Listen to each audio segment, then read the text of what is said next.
Olá pessoal, meu nome é Derek Luria Caro, sou integrante do programa de Educação Tutorial da Engenharia Agrícola na Universidade Federal de Pelotas e hoje vim trazer para vocês uma aula sobre os pontos máximos e mínimos locais de uma função.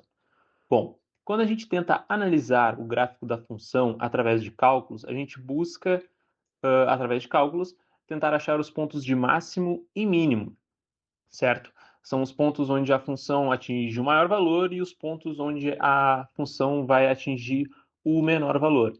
Esses pontos a gente chama de máximos e mínimos e eles aparecem quando a função muda de comportamento, ou seja, em determinado momento ela está crescendo e depois ela começa a decrescer. Ou o inverso disso, ela está decrescendo e começa a subir.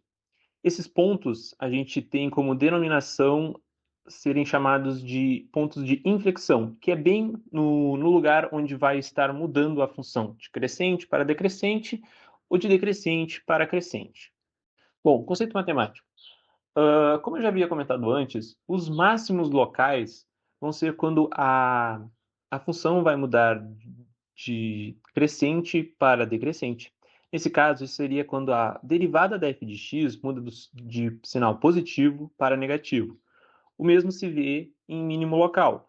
Só que quando a gente tem quando a gente usa a derivada da f de x, ela vai mudar de um sinal negativo para um sinal positivo.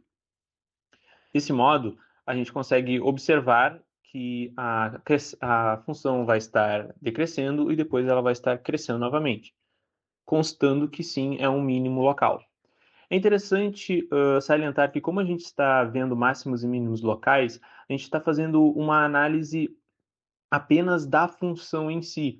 Como a gente não tem um intervalo específico, a gente não está considerando o domínio inteiro da função. Pode ser que em determinado x ela tenda ao infinito. A gente está fazendo apenas uma análise da função em si.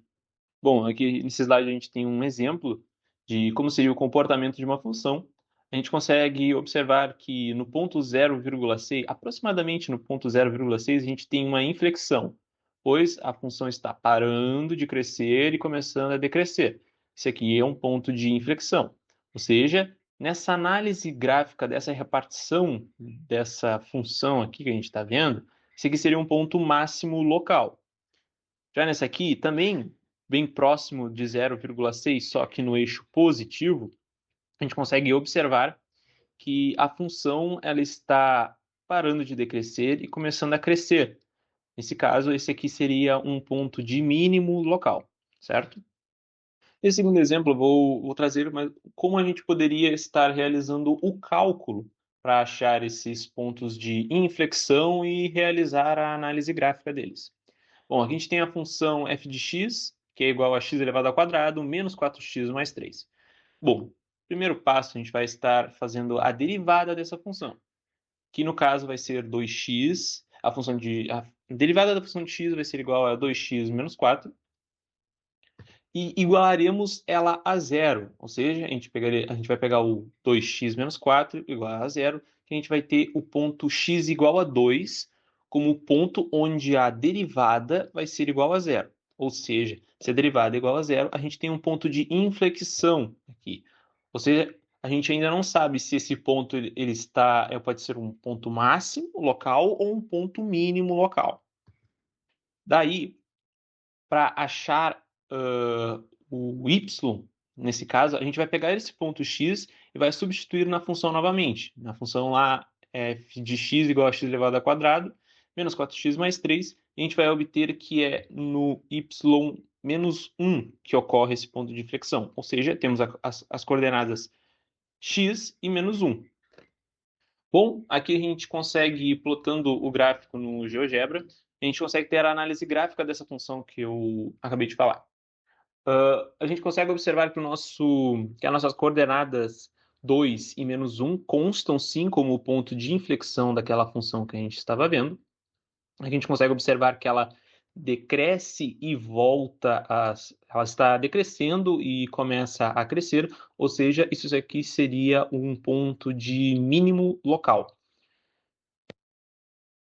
Bom, concluindo, A gente pode chamar esses pontos de f, onde a derivada de f de x é igual a zero, de pontos críticos. E a gente pode estar analisando o sinal da derivada. Como a gente poderia fazer isso? Caso a gente, na hora, por exemplo, de uma prova, a gente não vai ter acesso à ferramenta do GeoGebra para estar plotando esse gráfico e a gente poder ver realmente como é o comportamento da função. O que a gente poderia fazer nesse caso? Como o ponto que a gente achou era x igual a 2, exatamente onde seria a inflexão, eu poderia colocar um ponto menor que 2, por exemplo, 1,5, na função e ver qual sinal ela vai ter, se ela vai ter um sinal negativo ou positivo, e também pegar um ponto maior que 2. Assim, a gente consegue observar se no ponto 2 a gente tem inflexão, onde a derivada vai ser igual a zero, no ponto 1,5 a gente tivesse uma, uma derivada negativa. No caso, a gente conseguiria, através desse valor, ter certeza que a função está decaindo. Caso a gente pegue um ponto maior do que o 2, nesse caso, um 2,5, a gente conseguiria observar que a gente tem uma derivada positiva, ou seja, a função está crescendo. Assim, a gente conseguiria ter ainda noção de como é o comportamento da função, mesmo sem ter a ferramenta do GeoGebra para nos auxiliar.